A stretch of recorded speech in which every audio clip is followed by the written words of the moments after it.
Herkese merhaba. Bugün yine çok tatlı bir projeyle karşınızdayım. Gördüğünüz gibi bu tatlı kirazları çalışacağız. Çok şeker kirazlarımız var. Amigurumi kirazlarımız. Bunların bir tanesini ben bu şekilde bakın anahtarlık olarak çalıştım. Buraya aparat yaptım anahtarlığı takmak için. Çok güzel bir anahtarlık oldu. Diğerini de aynı şekilde hazırladım ama arkasına bu şekilde toka aparatını sabitledim ve toka şekline getirdim. Sizler dilediğiniz şekilde kullanabilirsiniz aslında bu kirazları. Normal düz bir hırka örüp üzerine de bu kirazlardan yapıp süsleyebilirsiniz. Yani kirazlarımız çok amaçlı. Sizler nasıl istiyorsanız öyle kullanabilirsiniz. Bu tatlı kirazların yapımında kullandığım ipten bahsetmek istiyorum hemen. Şöyle göstereyim. Solare amigurumi kullandım. Neden bu ipi tercih ettim? Öncelikle böyle minik detayları çalışırken daha ince bir ip tercih etmemiz gerekiyor. Kalın iplerle bu derece güzel ve naif durmayacaktır. Diğer bir tercih etme sebebim ise tabii ki bu ipin en önemli özelliği %100 pamuk olması. %100 pamuk olması dolayısıyla tüylenme yapmayan çok güzel bir amigurumi ipi. Tığım 2 numara. Detaylara geçelim o halde. Sihirli halka ile başlıyorum. Bilmeyenler için şöyle yavaş göstereyim. Daha sonra halkama batıyorum. Kaydırıyorum ve bir tane zincirle sabitliyorum. Daha sonra bu halkamın içerisine 7 tane sık iğne yapıyorum.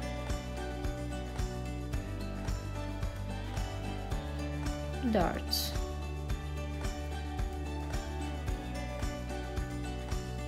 ve 7. Bakın 7 tane sık iğnemi yaptım. Şimdi halkamı kapatıyorum. Çok sıkmayın bu aşamada. Daha sonra sıkarız. Örmemiz zorlaşmasın. Bakın ilk sık iğneme battım. Kaydırdım ve sabitledim. Daha sonra bakın bir sonraki sık iğneye geçiyorum. Ve hemen oraya ayrıcımı takıyorum.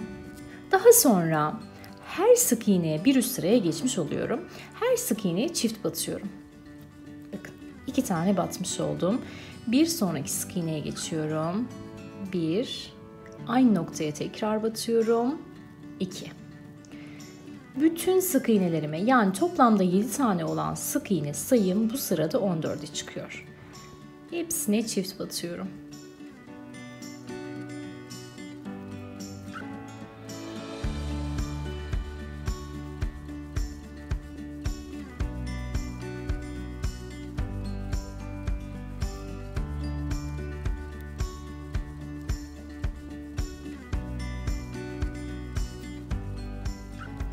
Evet, ikinci sıramı da bitirdim. Şimdi ayracımı çıkarıyorum.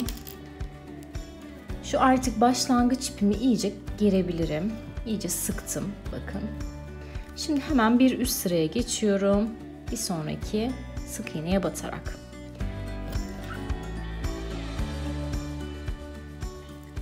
Bu sırada da yapacağım işlem bir tek bir çift. Şimdi bir tekimi ilk yaptım üst sıraya çıkarak.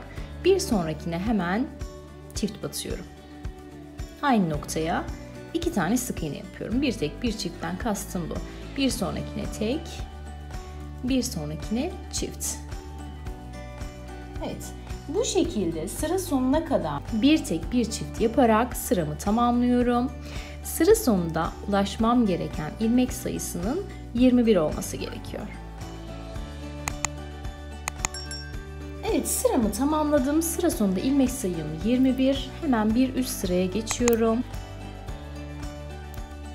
Evet, şimdi bu genişlik benim için yeterli. Artık daraltmaya geçebilirim. Daraltma için de 3 sıra bu 21 ilmeği artırma eksiltme yapmadan direkt düz bir şekilde öreceğim. Yani her sık iğneme bir defa batarak 3 sıramı tamamlıyorum.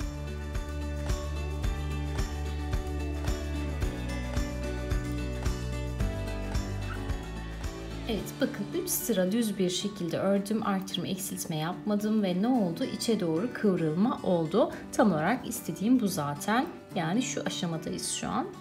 Şimdi artık azaltmalara geçeceğiz. Daraltmaya geçeceğiz. O yüzden de bir tek bir çift yapıp bu sefer kesme yapacağız. İlk tekimi ördüm. İkincisinde bakın kesmeye geçiyorum. Şöyle netleştirelim kameramı. Bugün de yağmur var. Birazcık görüntü o yüzden çok iyi değil. Evet, bakın sıradakini şöyle ilk kanadına, sık iğnenin ilk kanadına batıyorum. Bir sonrakinin tamamına batıyorum. Ve şöyle içinden geçiriyorum ve tek bir sık iğneye düşürüyorum. Sıradakini normal tek olarak örüyorum. Bir sonrakine bakın geçiyorum. Kanadını aldım. Diğerinin tamamına batıyorum. Böyle içinden kaydırıyorum ve sık iğnemi yapıyorum. Bu şekilde bir tek bir çift yaparak sıra sonuna kadar sıramı tamamlıyorum. Evet, bir tek bir çift yaparak sıramı tamamladım. Şu an 14 tane ilmeğim kaldı, yani 14 tane sık iğnem kaldı. Bu aşamada şöyle birazcık içerisini dolduruyorum. Şu başlangıç ipimi de içine atıyorum. Bakın burayı iyice sıktım. Gayet güzel, pürüzsüz bir görüntüsü var. Şimdi bu aşamada birazcık dolduracağım. Evet, böyle yeteri kadar doldurdum. Çok da doldurmayın, örmenizi zorlaştırmasın. Yine bir üst sırada doldurmaya çalışırız. Şimdi geldik son sıraya. İlk tekimi yaptım. İkincisini yine kesiyorum. Bir tane normal örüyorum. İkincisini kesiyorum. Bu şekilde sıramı tamamlıyorum. Evet, bir ör bir kes yaparak sıramı tamamladım. Şimdi ayracını çıkarıyorum. Bakın bu şekilde. Şöyle birazcık minik bir ip bırakıyorum.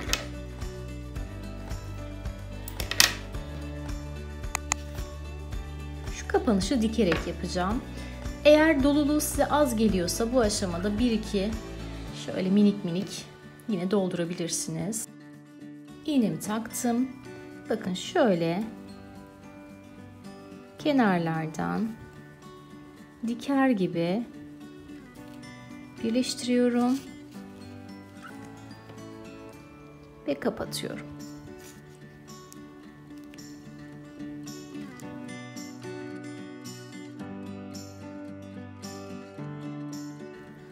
Evet, yapraklarla devam ediyorum. İpimi sabitliyorum ve zincir çekerek başlıyorum. Zincirlerinizi normal çekin, çok gevşek çekmeyin. 4-5. Toplamda bakın 8 tane zincir çektim. Şimdi hemen dönüyorum. İlk zincirimin içerisine bir tane sık iğne yapıyorum.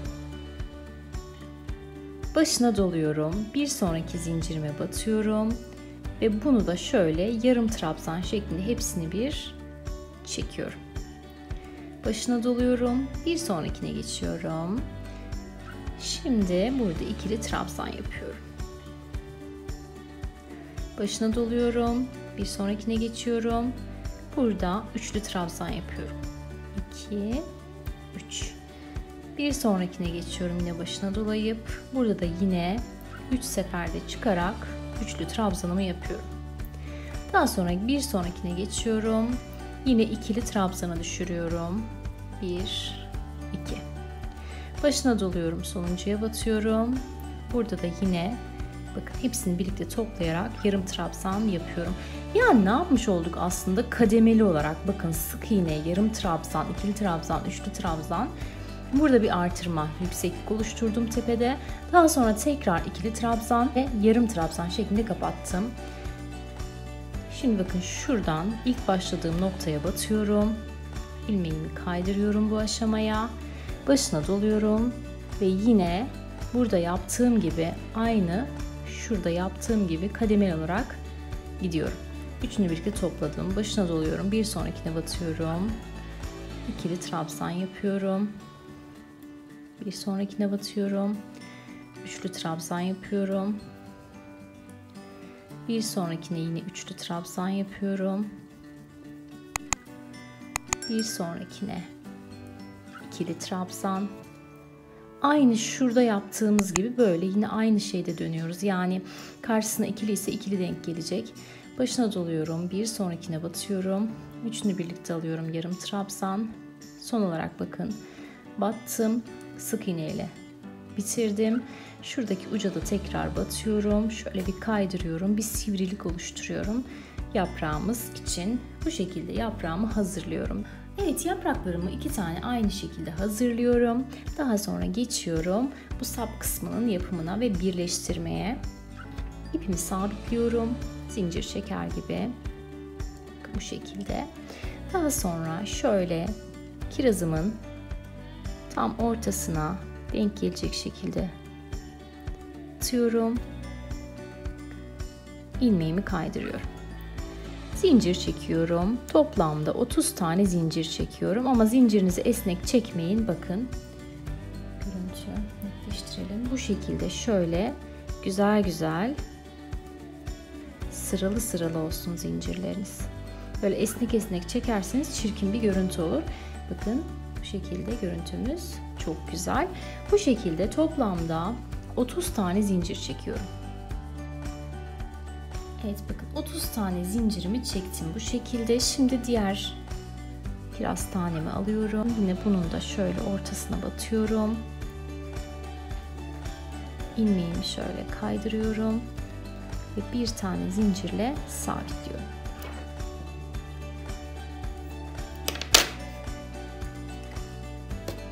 Evet bakın bu şekilde.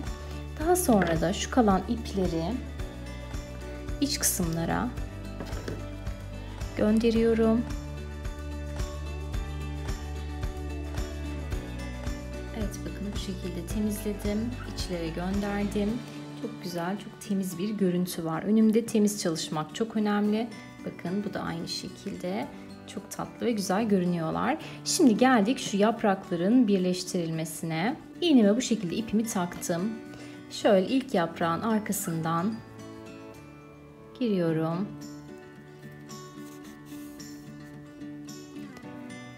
Evet bu şekilde. Daha sonra şöyle bakın tutuyorum.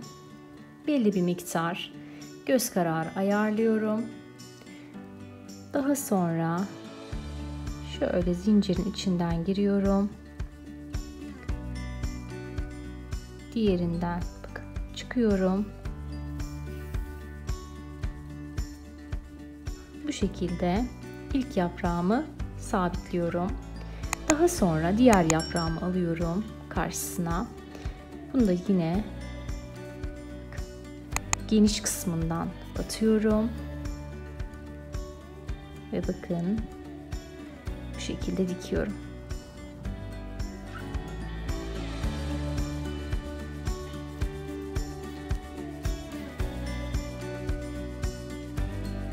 Evet.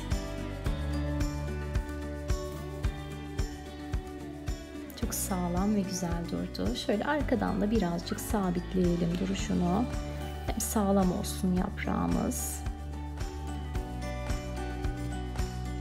Sonra bakın batıyorum. İpin iki tarafını böyle iğnenin başından geçiriyorum. Ve bir tane şöyle düğümümü iyice sağlamlaştırıyorum. Ve kesiyorum.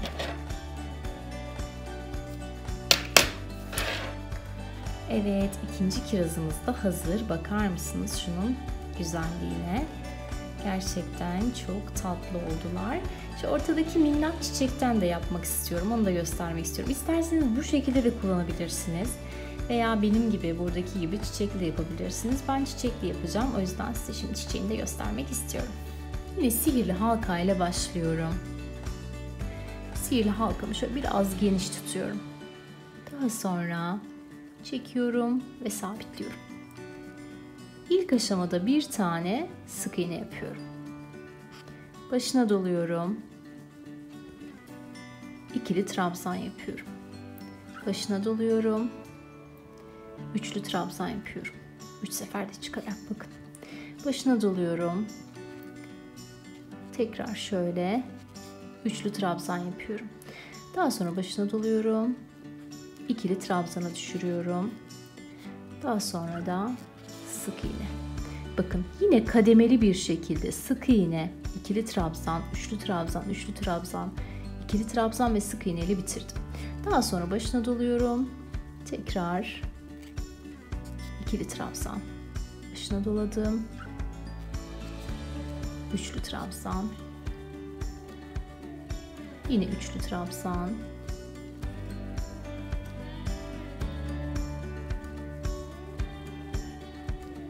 İkili trabzan ve sık iğne. Bu şekilde çiçeğimin yapraklarını hazırlıyorum. Toplamda 5 adet yaprak hazırlayacağım. Evet, böyle bir görüntü var. En son olarak yaprağımın ikili trabzanını yaptım. Şurada bakın zaten sık iğne ile başlamıştık. Bu noktaya batıyorum. İlmeğimi kaydırdım ve birleştirmemi yaptım. Basıyorum ipimi.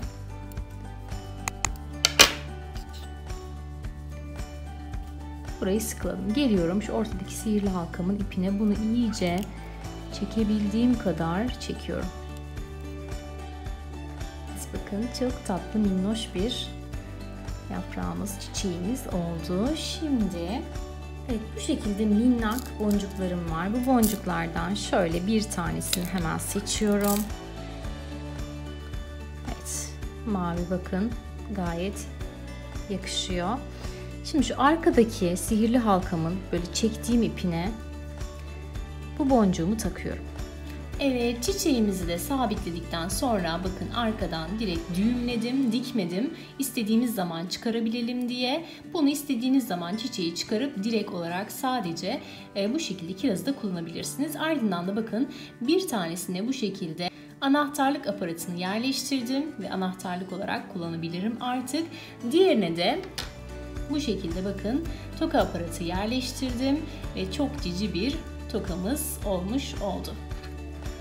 Evet, bu şekilde bir projenin daha sonuna gelmiş bulunmaktayız. Çok tatlı amigurumi kirazlarımız var. Umarım işinize yarar. İster anahtarlık, ister toka, ister de farklı bir aksesuar olarak kullanabilirsiniz bu sevimli amigurumi kirazlarımızı. Deneyecek olanlara kolaylıklar diliyorum. Videomuzu beğenmeyi ve yorum yapmayı unutmayın. Başka bir projede görüşmek dileğiyle. Hoşça kalın.